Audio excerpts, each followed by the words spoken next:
Hello, bienvenue sur Nino Petra Studio. Je suis super contente de vous retrouver pour cette vidéo cette semaine. Donc aujourd'hui, j'avais un petit peu envie d'aborder la thématique du printemps. La semaine dernière, on avait évoqué la tendance du cluttercore, donc on avait parlé de bazar, de désorganisation, d'opulence et de maximalisme. Aujourd'hui, j'avais envie de me recentrer un peu sur un sujet qui me ressemble davantage. Avec l'arrivée du printemps, pour ma part, je suis dans une vibe hyper positive malgré le contexte actuel. Je pense que le printemps, c'est une période où on a tous besoin de faire le plein d'énergie positive et aussi de donner un coup de frais à son intérieur. Donc aujourd'hui, je vais vous donner 5 astuces où je vais plutôt aborder 5 points qui vont vous permettre de faire venir le printemps dans votre intérieur. La première chose que je voulais aborder avec vous et qui pour moi constitue vraiment un changement principal, c'est la lumière. C'est un aspect de la décoration qui va vous permettre de rendre votre intérieur plus moderne et plus printanier, mais aussi de vous sentir mieux chez vous. En général, lorsqu'on achète un bien immobilier, la lumière qui vient dans la maison ou l'appartement, c'est vraiment le critère principal des acheteurs. Et que vous soyez propriétaire ou locataire, il y a plein de petits changements que vous pouvez faire chez vous pour que ce soit plus agréable. Tout d'abord, je vous conseille de rafraîchir vos murs et de les rendre un petit peu plus blancs. Donc ça, c'est quelque chose bien sûr que vous pouvez faire si vous êtes propriétaire, mais sachez que si vous êtes locataire et que vous envisagez de rester un bout de temps dans cet endroit ou que vous avez envie de vous y investir, vous pouvez tout à fait repeindre vos murs pour leur donner une impression de neuf. Avant de passer à la peinture, je vous conseille tout de même de lessiver et de nettoyer toutes les imperfections qui se trouvent sur vos murs.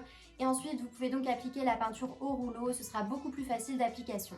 C'est un changement qui ne demande pas un gros investissement financier et en termes de temps, en général, ça peut se faire en un week-end. Après, forcément, si vous avez une surface énorme, je pense qu'il faudra s'y prendre sur plusieurs jours. En termes de tonalité, contrairement à ce qu'on peut penser, le blanc n'est pas vraiment une couleur unique. Il existe tout un panel de couleurs qui tourne autour du blanc. Donc je vous conseille pas forcément de vous diriger sur un blanc optique, donc c'est vraiment un blanc de blanc. Je vous conseille plutôt de vous diriger vers un off-white, donc c'est une espèce de blanc cassé qui viendra aussi apporter plus de chaleur à votre espace. Je vous assure que c'est un changement qui fera une grosse différence et à mon avis vous ne le regretterez pas. Pour apporter davantage de lumière dans votre intérieur, je vous conseille aussi de désencombrer toutes les sources de lumière. Donc ne pas obstruer toutes les fenêtres, les baies vitrées. Donc c'est le moment d'enlever vos gros rideaux capiteux et peut-être de passer sur des voiles un peu plus fins qui laissent transparaître la lumière. Pensez aussi à supprimer ou déplacer tous les meubles et objets qui se trouvent devant ces sources de lumière. Même si on n'a pas l'impression que ça cache trop la fenêtre, je vous assure que ça changera quand même. Et si vous habitez dans un petit espace, je vous conseille aussi d'enlever les plantes de devant les fenêtres, même si c'est là où elles prennent le mieux la lumière et où vous pouvez les garder en vie plus longtemps. En termes de lumière, c'est pas le mieux. Là, je vous ai parlé de sources naturelles de lumière, mais pensez aussi à soigner les sources artificielles. En ce qui concerne toutes les lampes, je vous conseille vraiment de les espacer des autres objets, de ne pas les superposer ou les coller avec d'autres objets de décoration. Essayez d'opter pour des ampoules qui diffusent une source de lumière un peu plus chaude pour avoir une ambiance chaleureuse.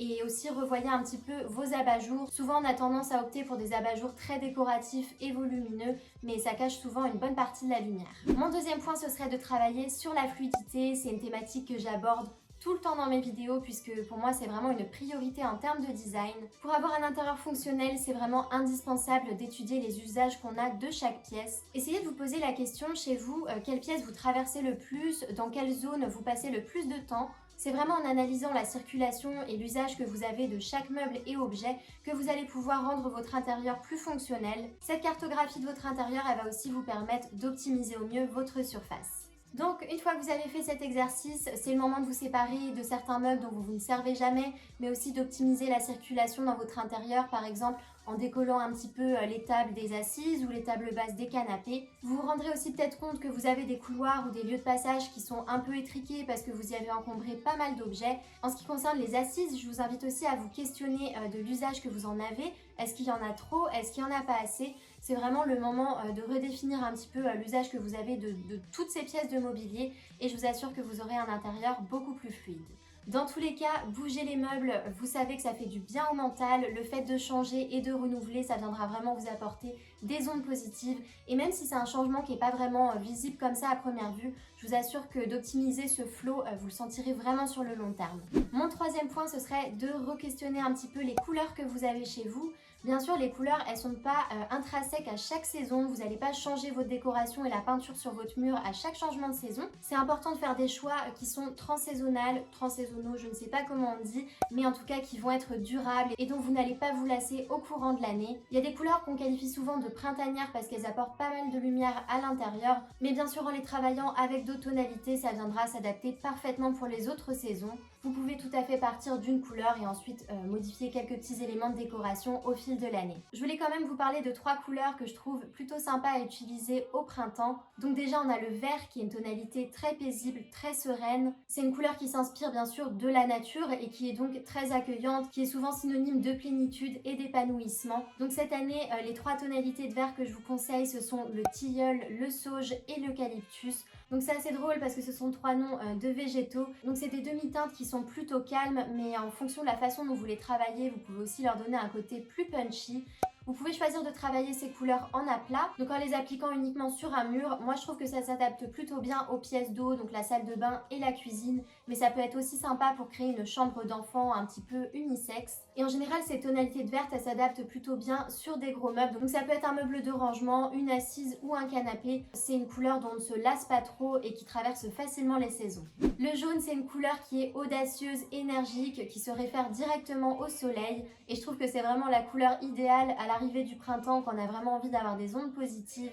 En revanche, quand on décide d'apporter du jaune dans son intérieur, c'est une couleur qui demande pas mal de subtilité. Je vous conseille de faire attention aux tonalités que vous choisissez. Donc en ce moment, on voit beaucoup de jaune froid, donc c'est des coquilles d'œufs un peu plus saturées ou alors des jaunes beurre.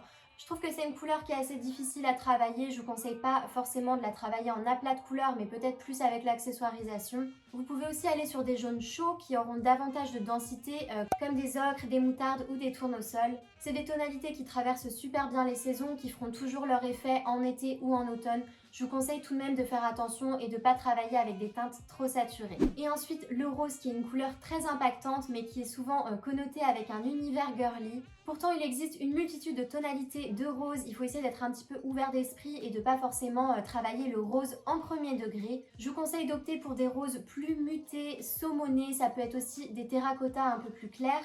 Et là, vous pouvez tout à fait travailler sur des grands aplats. Moi, je trouve que ça s'intègre très bien sur une chambre parentale, sur un couloir ou dans une petite pièce où vous souhaitez apporter davantage de chaleur. Et le rose, en général, c'est une couleur qui s'intègre très bien sur le mobilier. Donc ça peut être dans des textiles de toile de coton ou de velours. Encore une fois, c'est une couleur qui traverse plutôt bien les saisons et que vous pouvez facilement redynamiser avec d'autres tonalités. Donc pour conclure sur les couleurs, on essaie de travailler davantage avec des demi-teintes qui sont quand même assez lumineuses. Et bien sûr, ne travaillez pas la couleur au premier degré, essayez plutôt de l'intégrer dans une palette de couleurs. Sur mon 4e point, je voulais refaire un petit topo sur les styles de décoration qui s'intègrent particulièrement avec le printemps. Donc petit disclaimer quand même, les styles de décoration c'est quelque chose qui est propre à chacun et qui doit vraiment refléter votre personnalité. Donc peu importe si ça suit à la lettre les tendances de déco, il faut avant tout que ça vous ressemble. Donc je vais vous parler de 3 styles de décoration qui sont parfaits pour le printemps et qui sont aussi assez faciles à travailler quand on est débutant.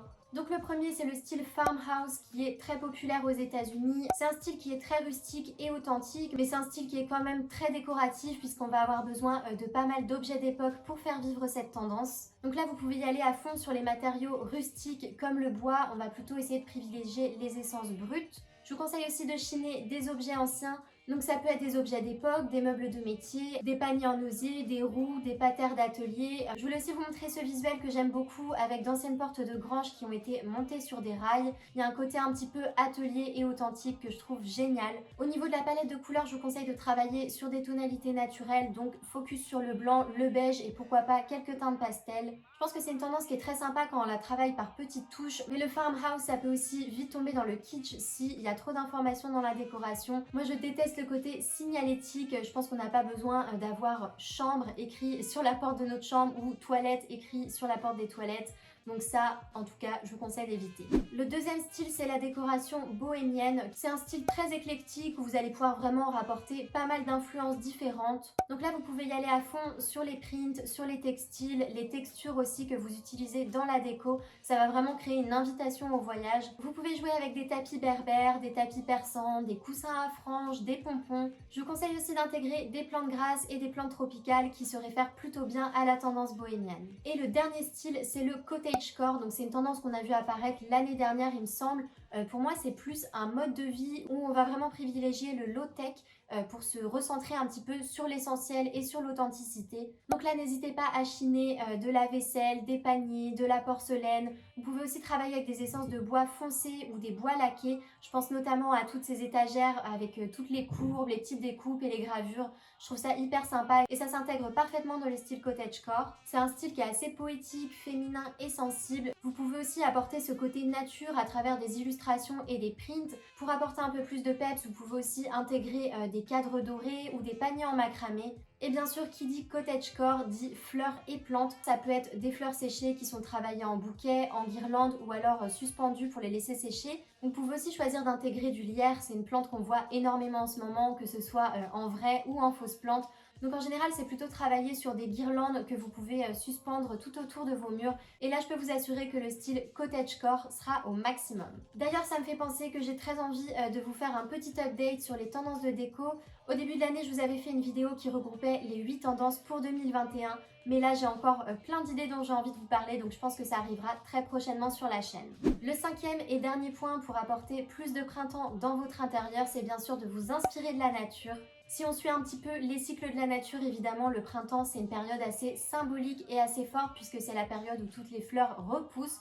Je pense que je ne vous apprends rien là-dessus. Moi, en tout cas, j'aime beaucoup m'inspirer de la nature en décoration, mais j'essaie d'intégrer ça de façon assez subtile. Donc, vous pouvez vous focaliser sur les matériaux naturels comme le bois, le rotin, l'osier, la jute, le coton, le chanvre, etc., etc. En ce qui concerne les plantes, évidemment, le printemps, c'est la saison parfaite pour refaire un petit peu de jardinage et intégrer des nouvelles plantes à votre intérieur. Pourquoi pas vous lancer sur la création d'un petit potager pour votre cuisine où vous ferez pousser quelques herbes aromatiques. Et si vous avez la chance d'avoir un jardin ou un balcon, c'est le moment de se mettre au jardinage. Premièrement, c'est hyper agréable quand même d'avoir plein de fleurs et plantes qui poussent autour de soi. Mais n'oubliez pas aussi que le jardinage, c'est une activité créative et éducative qui fait énormément de bien au moral. Je vous conseille aussi d'intégrer des fleurs fraîches dans votre intérieur, c'est le moment de se faire plaisir. Vous pouvez aussi apporter des références à la nature dans votre intérieur avec les prints. Faites attention quand même à choisir des motifs intemporels dont vous n'allez pas vous lasser. Privilégiez plutôt les compositions monochromes, les dessins graphiques et pourquoi pas les dessins de fleurs qui sont non figuratifs. J'en ai fini avec mes 5 astuces pour apporter plus de printemps dans votre intérieur. J'espère que c'est un contenu qui vous a plu. Moi, je dois avouer que je suis plutôt une fille de l'automne, mais en tout cas, je peux pas nier que les énergies du printemps, elles sont ultra fortes et hyper positives. Et je pense que c'est vraiment le moment idéal pour apporter un petit peu de renouveau à votre intérieur. Donc c'en est tout pour mes 5 astuces. Et s'il y a une seule chose que vous devez retenir de cette vidéo, c'est le fait que ranger, nettoyer et changer un peu la disposition de vos meubles, ça viendra vous mettre dans un mindset beaucoup plus positif. Si vous ne me suivez pas encore sur Ninon Petra Studio, je vous invite à vous abonner en cliquant sur le petit bouton juste ici. Et on se retrouve dimanche prochain pour une nouvelle vidéo. À bientôt!